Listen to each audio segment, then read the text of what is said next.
Welcome back to my channel. आज हम जानेंगे एडिशनल रिलेशनल अलजेब्रिक ऑपरेशन में डिवीजन ऑपरेशन के बारे में। अभी तक हम लोग प्रीवियस लेक्चर्स में सिलेक्शन ऑपरेशन और प्रोजेक्शन ऑपरेशन के बारे में पढ़ चुके हैं।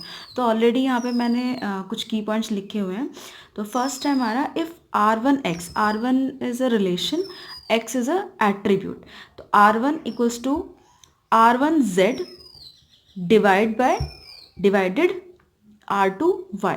ये जो ब्रैकेट के अंदर है ये हमारे एट्रीब्यूट्स को डिनोट कर रहे हैं और R हमारे रिलेशन है। तो जब इस तरह की कंडीशन हमारी बनती है ये हमारा रिजल्टेंट रिलेशन है। ओके, तो result contain all tuple appear in R1Z, okay, in the combination with every tuple from R2Y। R2Y के जो डोमेन एट्रीब्यूट होगा उसके जो भी मैच करते होंगे हमारे एट्रीब्यूट हमारे R1Z में एक रिलेशन से दूसरे रिलेशन में, तो एक डोमेन एट्रीब्यूट के बेस पे हम उसको डिवाइड ऑपरेशन परफॉर्म करेंगे। वेयर जबकि जो हमारा Z है, Z equals to X union Y, जो हमारे एट्रीब्यूट हैं X union Y। Union operation हम ऑलरेडी डिस्कस कर चुके हैं। तो अब ये थोड़ा सा देखने में आपको पजल लग रहा होगा, शायद समझ में नहीं आया, लेकिन एग्जाम्पल की हेल्प से हम समझेंगे तो ये बहुत ही ईजी होने वाला है।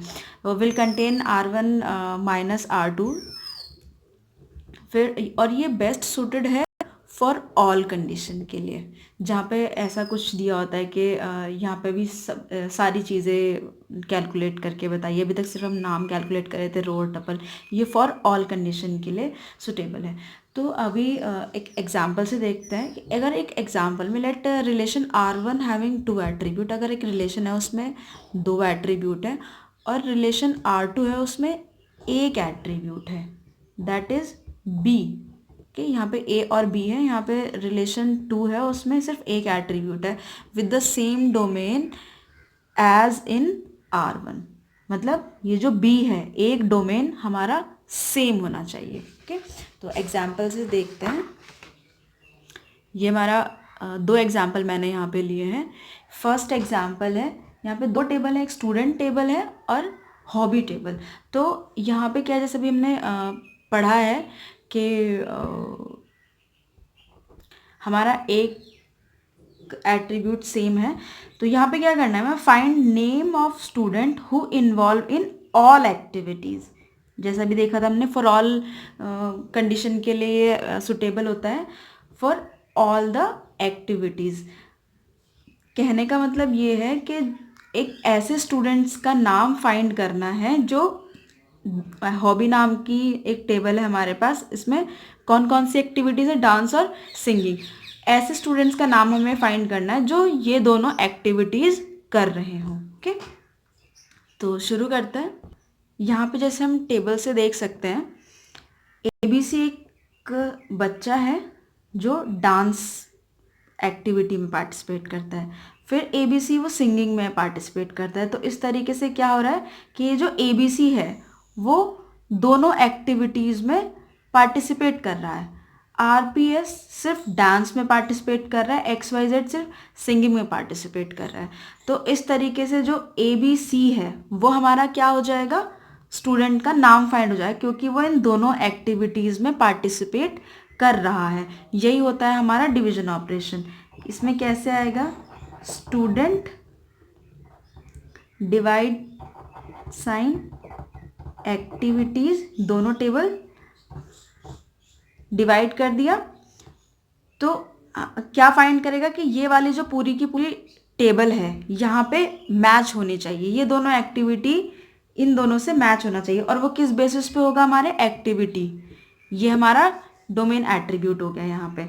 और हमें क्या करना है, फाइंड, हमें ये तो पता चल गया कि ये दोनों एक्टिविटी यहाँ पे इन्वॉल्व हो रही है, लेकिन सिर्फ उन स्टूडेंट्स के अब नाम कैसे हम प्रिंट कराएंगे, वो होगा हमारा प्रोजेक्शन ऑपरेशन की हेल्प से।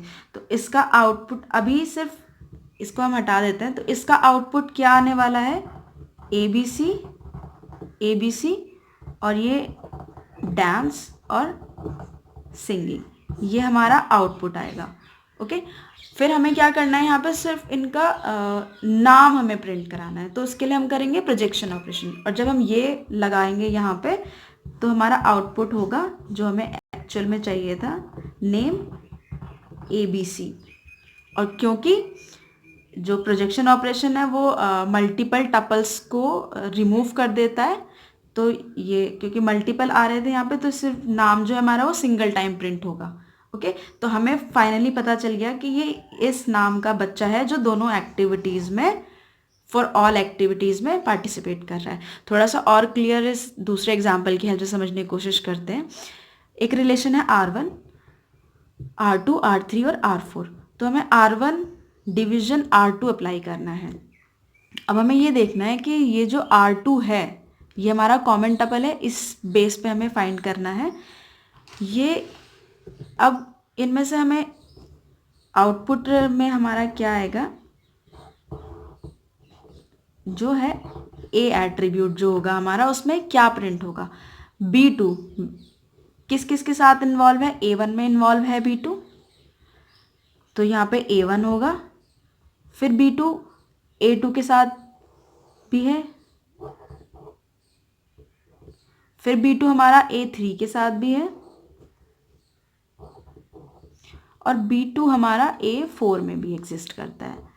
तो ये होगा हमारा R1 डिवाइड R2। ओके, इसी तरीके से R1 डिवाइड R3 फाइंड करेंगे तो क्या होगा, कॉमन टपल के बेस पे ये हमारा B2 और B4 ये दोनों ही एट्रीब्यूट, यहाँ पे A1 करके दिया हुआ है, ये दोनों ही एट्रीब्यूट किसी एक के साथ फिक्स होने चाहिए। जैसे B2 और B4, सबसे पहले हम A1 के साथ चेक करेंगे, B2 यस एग्जिस्ट करता है A1 के साथ, और B4 हाँ एग्जिस्ट करता है, तो यहाँ हमारे पास आउटपुट में आएगा A1। फिर ये दोनों ही एट्रीब्यूट्स, ये दोनों ही टपल्स यहाँ पे A2 के साथ एग्जिस्ट कर रहे हैं, नहीं कर रहे हैं, यहाँ पे B1 और B2 है, जबकि हमें B2 और B4 चाहिए। A3 के साथ नहीं एग्जिस्ट कर रहे हैं, A4 के साथ B2 और B4 यस एग्जिस्ट कर रहे हैं, तो हमारे पास आउटपुट में आएगा A1 और A4। ओके, इसी तरीके से फिर R1 डिवीजन R4 फाइंड करेंगे। अब ये तीनों ही टपल्स हमारे पास इधर रिलेशन में होने चाहिए, B1, B2 और B4। अब चेक करेंगे A1 के साथ B1, B2 और B4, यस A1 के साथ है तो हमारे पास A1 आया। A2 के साथ B1 और B2 है, सिर्फ B4 नहीं है तो ये नहीं आएगा, और A3 के साथ भी नहीं है, A4 के साथ भी नहीं है, तो हमारे पास ये तीन अलग अलग सॉल्यूशन आ जाएंगे। तो this is all about the division operation. Thank you so much student.